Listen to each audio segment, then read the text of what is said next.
Hello friends, welcome to my YouTube channel. আমি তৌফিক আর আপনারা দেখছেন তাজ। এই কিছুদিন আগেই লঞ্চ হয়ে গেল ইনফিনিক্সের অন্যতম বাজেট ফোন ইনফিনিক্স হট 12, যেটি কেন বাজেট কিলার ফোন তা জানতে হলে অবশ্যই গোটা ভিডিওটি দেখুন।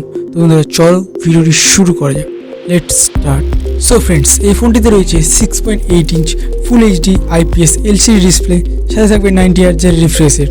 ওভারঅল যদি আমি এই মোবাইলটির ডিসপ্লের কথা বলি তাহলে একটি অনেক বড় ডিসপ্লে এবং ভালো কোয়ালিটির ডিসপ্লে পাবেন। আর এই মোবাইলটির প্রসেসর হিসেবে রয়েছে মিডিয়াটেক হেলিও G37, যেটি এই প্রাইস পয়েন্টে অন্যতম একটা সেরা প্রসেসর। ফোনটিতে র্যাম হিসেবে রয়েছে 4GB র্যাম এবং রম হিসেবে রয়েছে 64GB রম। এই প্রাইস পয়েন্টে আমার মনে হয় যে 4GB র্যাম ও 64GB স্টোরেজ অনেকটাই বেশি। এবার আসি ক্যামেরাতে। তো বন্ধুরা, এই ফোনটির রিয়ারে রয়েছে ট্রিপল সেটআপ ক্যামেরা, 50 মেগাপিক্সেলের মেন ক্যামেরা, সাথে থাকবে 2 মেগাপিক্সেলের ডেপথ ক্যামেরা এবং একটি থাকবে AI লেন্স। ওভারঅল যদি আপনি রিয়ার ক্যামেরার কথা বলি তাহলে একটি ভালো কোয়ালিটির রিয়ার ক্যামেরা আপনি এই ফোনটিতে পাবেন। আর এই মোবাইলটির ফ্রন্ট ক্যামেরা হিসেবে রয়েছে 8 মেগাপিক্সেল ফ্রন্ট ক্যামেরা, যেটি দিয়ে আপনি ফুল এইচডিতে ভিডিও শ্যুট করতে পারবেন। ওভারঅল রিয়ার ক্যামেরা এবং ফ্রন্ট ক্যামেরা দুটো ক্যামেরাই অনেকটাই ভালোই।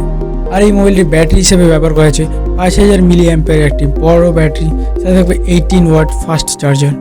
চার্জারটা 30 বা 32 ওয়াট হলে বেশি ভালো হতো, কিন্তু যেহেতু এটি 6000 mAh একটি বড় ব্যাটারি, তো আপনি যদি একবারই চার্জ করে নেন তাহলেই 2-3 দিন ওভারঅল চলে যাবে আপনার ফোনটি। ওভারঅল ইনফিনিক্সে এই ফোনটি মানে ইনফিনিক্স হট 12-এর এইসব স্পেসিফিকেশন রয়েছে এবং এটির অফিসিয়াল প্রাইস 9500 টাকা। আমার মতে এটি একটি বাজেট কিলার ফোন। এই প্রাইস পয়েন্টে এত ভালো ওই স্পেসিফিকেশন এবং এত ভালো প্রসেসর এবং এত ভালো র্যামের জন্য আমার মনে হয় যে এটি একটি বাজেট কিলার ফোন এবং এটি একটি 10,000 টাকার নিচে সেরা মোবাইল। তো বন্ধুরা, আপনার কি মত তা অবশ্যই কমেন্ট করে যাবেন। আজকে এই পর্যন্ত, দেখা হচ্ছে পরের ভিডিওতে। ভিডিওটি ভালো লাগলে লাইক করবেন এবং চ্যানেলটিকে সাবস্ক্রাইব করবেন। Thanks for watching.